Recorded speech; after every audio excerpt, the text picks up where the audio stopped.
On the way home I got tired. It was getting toward dark.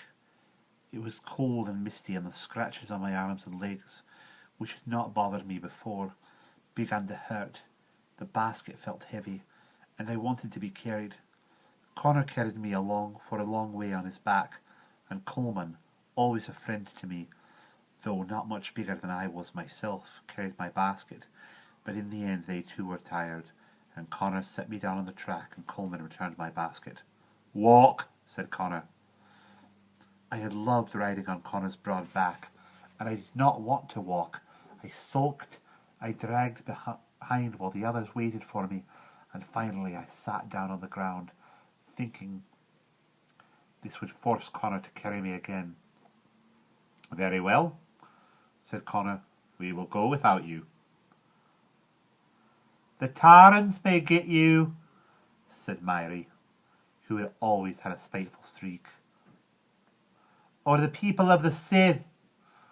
The Tarrans were the ghosts of the unbaptized babies, who were said to snatch children away, and the people of the Sith were the fairies, the shining ones. To my amazement, they all walked off and left me sitting there. They were sick to death of my temperamental outbursts, only Coleman looking uncertainly back over his shoulder. I could see their white and brown smocks growing fainter as they crossed one field and passed into another, and finally they were gone. The darkness was edging the bushes and gently nudging its way into the corners of the fields, and the sky was a dim blue, like the eye of an angry old man. I was shocked at their desertion.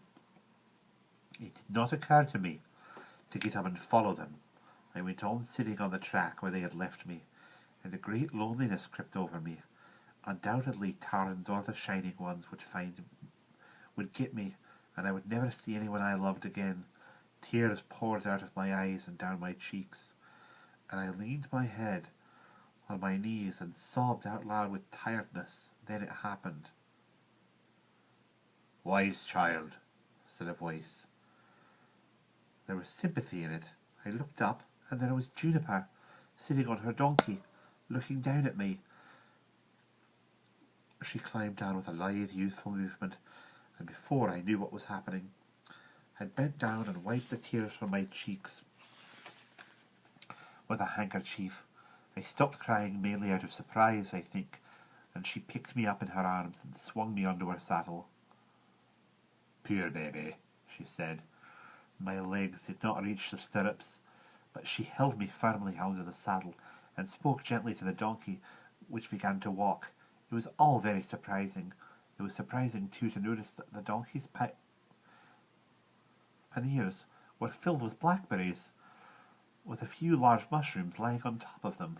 It had not occurred to me before that Juniper ate as other people did. Quite soon we came upon my cousins, waiting a couple of fields away to teach me a lesson. They were startled by the sight of the donkey and Juniper in the gathering darkness, and perhaps even more by the sight of me on the saddle. I did not know whether I felt smug or shy.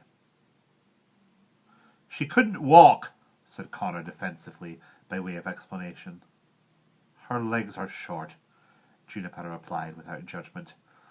The troop of children followed us, always the same distance behind, and I could hear them whispering and giggling. One of them, it was surely Seamus, called out rudely and daringly, "Teach us a spell!" I looked sideways at Juniper, but she just smiled to herself and said nothing. She was silent in a particular way of her own that made me feel as close to her as if we were having a conversation. She spoke only once again, which was when we approached the village and began to see the comforting rushlights peep out from people's homes.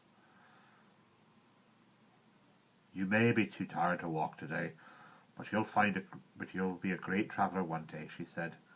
"You're not Finbar's daughter for nothing." Then she lifted me off the donkey and set me down. I stood rather foolishly in the road waiting for the others to catch up with me. "What did the witch talk about?" Bride wanted to know. "Nothing really," I said, keeping my secret. "Just think," Coleman said admiringly, "you rode on Juniper's donkey." "She's called Tilly," I said. It's only 'cause she's such a baby, said Myrie. Still, it was an adventure, said Morag. In the next several years I lost my baby plumpness and became thin and wiry.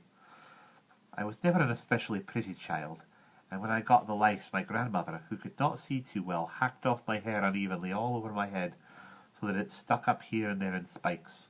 The children laughed at me, but I did not mind very much. I was not interested in my appearance just then. When Coleman wasn't in school, the two of us ran wild together like a pair of rabbits, both of us barefoot in summer. In winter, however, I wore neat leather shoes, while Coleman wore an old patched pair of boots with flapping soles. His clothes were very worn and much too small for him. It did not occur to me to pity him, however. My main feeling toward him was one of envy, because he went to school. I had gone for a little while to a school for girls run by an old woman in the village, but once she had taught us to read and write, something only a few of us mastered, there was nothing else to learn but spinning and sewing, both of which I loathed. This meant, in the winter days at least, that I was obliged to spend a good deal of time at home, which I was sorry to do. Finbar, of course, had long since sailed away on his great voyage, which left only my grandmother as a companion.